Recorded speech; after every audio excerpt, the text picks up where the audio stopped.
Hi everybody, my name is Melissa Mangino and welcome back to the 7-part mini-series of where I'm giving out tips and some short little bits of informational knowledge that you can take away as you are going through the special education process in the public school system. I'm a special education advocate and I love being able to share information to help families along their way in this journey.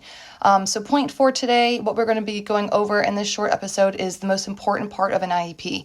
And this is one of my favorite parts, and the reason is because most people think the most important part of the IEP is the services, right? The specially designed instruction and the accommodations.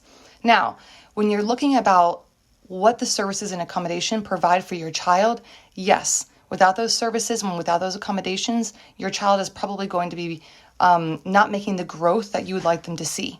However, in order to receive and get those services and accommodations outlined on the IEP, the most important part of the IEP is the present level. And so I kind of like to use the analogy of a house. And so it really is important that there's a strong foundation, right? So the really paragraphy section of the IEP, some people call it the present level, the PLOP, the present level performance of academic and achievement performance. There's all different names of it, but it's the really paragraphy section of the IEP. That drives the goals on the IEP, and the goals are what drive the services, right? Because there has to be a service, a support, a teacher-directed skill-taught activity that is going to teach your child what they need to make progress on the goals. And so if there's not a deficit or a need identified in the present level in those paragraphy sections, then there's not going to be a goal. And without the goal, there's not going to be a service or an accommodation to support that deficit. So when you are working on your child's IEP, make sure the present level is comprehensive. It is up to date based on your child's most current functional levels.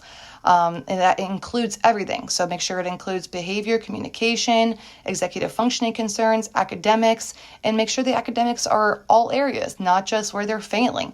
So we're looking at math, writing, reading, spelling, so there's lots of things that you can focus on that are just not the generalized math, reading, and organization.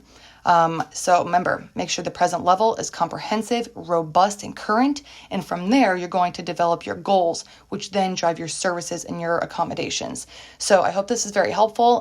In my online course, I have a lot more information on the certain type of language that you'd want to use in the present level to make sure that you're really getting those services and accommodation that your kiddo needs.